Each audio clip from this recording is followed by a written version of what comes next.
Alors, dans cette vidéo, corrige les exercices 11, 54 et 58. Donc, le numéro 11 vous présente un triangle ABC. Alors, on va faire un triangle ABC. Donc, évidemment, pas en vraie grandeur. On va mettre A, B, C. Donc, ABV2, AC fait 5. Et on appelle H le projeté orthogonal de B sur AC. Et dans la question 1, on suppose que cet angle fait 45 degrés. Alors, première question, calculer AB scalaire AC. Donc ici, on vous met sur la voie puisqu'on vous parle du projeté orthogonal de B sur AC. Donc on sait que ce sera AH scalaire AC. Donc les deux vecteurs étant collinaires et de même sens, ça va être longueur AH fois longueur AC. Donc jusque là c'est facile, sauf qu'on ne connaît pas AH, on connaît AC. Alors on va calculer AH à part, pour bien que vous compreniez. Donc on va se placer dans le triangle AHB rectangle H. J'ai cette longueur là, qui est l'hypoténuse, et je cherche AH, qui est le côté adjacent à l'angle connu. Donc je vais utiliser cosinus 45 égale AH sur AB2. Donc je vais en déduire que AH est égal à 2 fois cos 45, et cos 45, donc cos pi sur 4, c'est égal à racine de 2 sur 2. Donc mes deux se simplifient, il me reste juste racine de 2. Donc ça, c'est à part, c'est le brouillon. Donc AH fait racine de 2, AC fait 5, donc le produit scalaire fait 5 racines de 2. On passe à la question B. Donc, en déduire le nombre réel K tel que AH soit égal à K fois le vecteur AC. Donc, on sait que ce nombre K existe puisque les vecteurs AH et AC sont collinéaires. Du coup, il faut trouver en fait le vecteur AH est égal à combien de fois le vecteur AC. Donc, comme AH, on le voit bien sur la figure, a une plus petite longueur, déjà on peut savoir que le nombre K qu'on va obtenir sera plus petit que 1. Donc, on va repartir de ça. On vient d'écrire que AH scalaire AC était égal à 5 racines de 2. Donc à partir de cette information, je vais créer une équation d'inconnu K. Donc, je vais remplacer AH par K AC, scalaire AC. Du coup, là je vois apparaître le carré scalaire de AC qui est égal à AC au carré. Et ça c'est égal à 5 racines de 2. Je continue à côté. AC au carré, ça fait 5 au carré, donc 25. Donc 25 fois K est égal à 5 racines de 2. Maintenant, je n'ai plus qu'à isoler K en divisant par 25. Donc 5 racines de 2 sur 25. Je simplifie par 5 et il me reste racine de 2 sur 5. Donc, ce qu'on vient de montrer, c'est que le vecteur AH, il est égal à racine de 2 sur 5 fois le vecteur AC. Alors, dans la question 2, on nous demande de refaire la même chose, sauf que cette fois-ci, on a un angle ici de 120 degrés. Donc, on va refaire une figure pour CD et refaire exactement la même chose que dans la question 1. Alors voilà, j'ai refait la figure, sauf que cette fois-ci, on a un angle obtus. Donc, le projeté orthogonal de B se trouve à l'extérieur du segment AC. Alors, j'ai conservé ce qui était équivalent. Donc AB scalaire AC, ça ne change pas, c'est toujours AH scalaire AC. Par contre, maintenant, comme les vecteurs ne sont plus de même sens, ça va être moins AH fois AC. Donc il faut qu'on calcule AH à part. Donc là, attention, on va se placer dans AHB. On a ici un angle de 60 degrés, puisque en tout, ça fait 180 degrés. Donc on a, comme tout à l'heure, cos 60 égale AH sur 2. Donc AH égale 2 fois cos 60.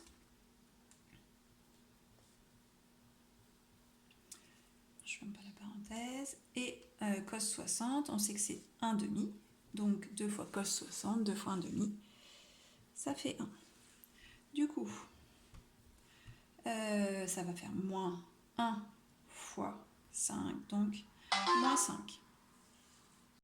On continue avec la question B, donc on cherche à nouveau la valeur de K, telle que AH égale K fois AC.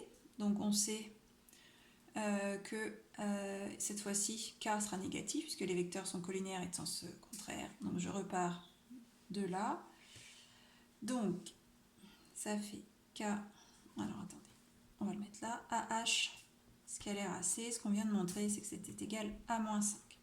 AH, c'est K fois AC, scalaire AC, égale moins 5. Du coup, AC scalaire AC, c'est le carré scalaire de AC, qui vaut AC au carré, donc 25, égale moins 5. Donc, on isole K, on obtient moins 5 sur 25, c'est-à-dire moins 1/5. Et donc, on peut dire que AH est égal à moins 1/5 de AC dans ce cas-là. On va passer à l'exercice suivant.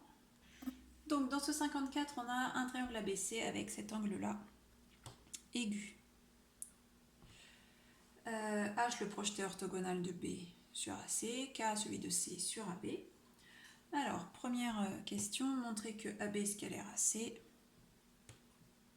est égal à AH fois AC. Donc ça c'est assez facile. Donc AB scalaire AC, on va utiliser le projeté orthogonal de B sur AC qui est H, donc c'est AH scalaire AC. Alors ces deux vecteurs sont collinéaires puisqu'on a projeté B sur AC. Donc H est sur AC. Maintenant le fait que l'angle A soit aigu, ça implique qu'ils sont aussi de même sens. Si on avait un angle obtus, le point H serait de l'autre côté. Et donc c'est bien égal à AH fois AC, car A est aigu. Si on revient à la définition avec le cosinus d'un angle de moins de 90 degrés est positif. Donc on obtient un produit scalaire positif. En déduire que AH fois AC est égal à AK fois AB. Donc en fait là on va calculer le produit scalaire de AB par AC d'une autre manière. Tout à l'heure on a projeté B sur AC. Cette fois-ci, je vais projeter C sur AB. Donc je garde AB, ici. Et le projeté orthogonal de C sur AB, c'est AK, qui est égal à AB fois AK, pour les mêmes raisons que tout à l'heure. AB et AK sont collinéaires et de même sens car A est aigu. Donc les deux méthodes nous permettent de montrer que AH fois AC, c'est la même chose que AB fois AK, parce que ce sont les deux résultats pour le même produit scalaire. Question 3, est-ce que c'est toujours vrai si on a un angle BAC obtus? Alors ce qui va changer pour la première partie, si l'angle est obtus, c'est que AB scalaire AC sera égal à moins AH fois AC pour le premier calcul. Et pour le deuxième calcul, en projetant C sur AB, on va obtenir à nouveau moins AB fois AK. Donc du coup, on aura ça qui est égal à ça. Donc moins AH fois AC égale moins AB fois AK. Donc si les nombres, l'opposé des nombres sont les mêmes, eh bien les nombres sont aussi les mêmes. Donc l'égalité reste vraie même si l'angle est obtus. On va terminer avec le numéro 58. Alors, pour faire cet exercice 58, il vous manquait à ce niveau de la leçon une petite propriété, donc ça vous a certainement bloqué. On le corrige malgré tout. Donc la propriété qui va vous manquer, je vous la donnerai tout à l'heure. Donc ici, on sait que le travail de la force du déplacement s'obtient en faisant le produit scalaire P par AB qui représente le déplacement de A vers B. Alors, on me demande d'utiliser la relation de Schall pour montrer que ce produit scalaire est égal à P scalaire AH. Du coup, il faut que je fasse apparaître H. Donc, je vais décomposer AB en AH plus HB. Donc, la propriété qui vous manque, c'est maintenant qu'on en a besoin, c'est U scalaire V plus W. C'est égal à U scalaire V plus U scalaire W, donc de la distributivité. J'ai distribué U à V et à W. Donc si j'applique cette propriété, je vais obtenir P scalaire à H plus P scalaire HB. Sauf que P et HB, les vecteurs P et HB sont orthogonaux, donc ça fait 0. Donc on a bien le travail du poids sur le trajet AB qui est égal à P scalaire AH. AH en fait représente le vecteur par rapport à l'altitude entre le point de départ et le point d'arrivée. Alors, on va utiliser cette information en application pour calculer le travail du poids dans des montagnes russes. Alors, donc j'ai reproduit le schéma, on va faire la question A. Donc, on s'intéresse à lorsqu'on va de A vers B. Donc, quand on va de A vers B, le vecteur AH, il est ici. Je vais le faire en couleur. Donc, il est comme ça. Donc du coup, on va avoir P scalaire AH, sauf que P, qui est donc vers le bas, puisque c'est la force du poids, c'est le poids. Donc les vecteurs vont être collinaires, mais de sens contraire. Donc on va avoir la norme de P, c'est-à-dire 4,2 fois AH, mais comme ils sont de sens contraire, ça va être moins. Donc on va avoir 4200, attention, ce sont des kilonewtons, fois la différence de hauteur, qui est de 8 ici. Donc on a à calculer moins 4200 fois 8, donc moins 33 600 joules pour le déplacement de A vers B. Donc ici, on constate qu'on a un travail qui est négatif. Le poids, en fait, offre une résistance. Le poids est résistant. On fait la même chose lorsque l'on va de B vers C.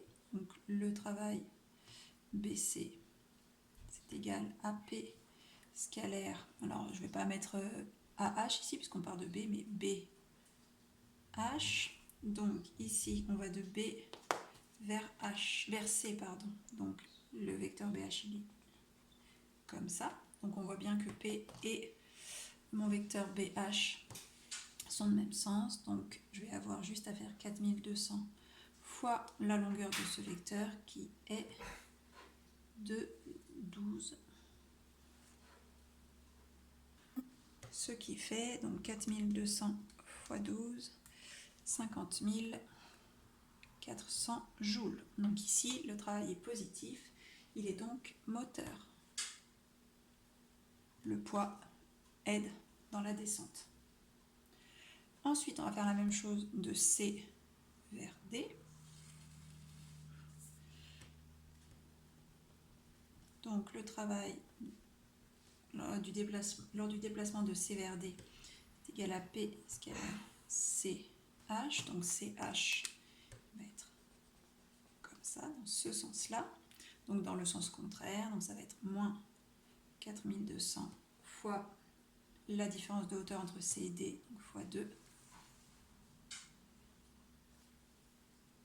Ce qui fait moins 8400 joules. On est en montée, donc le poids est résistant, puisqu'on a ici un travail négatif.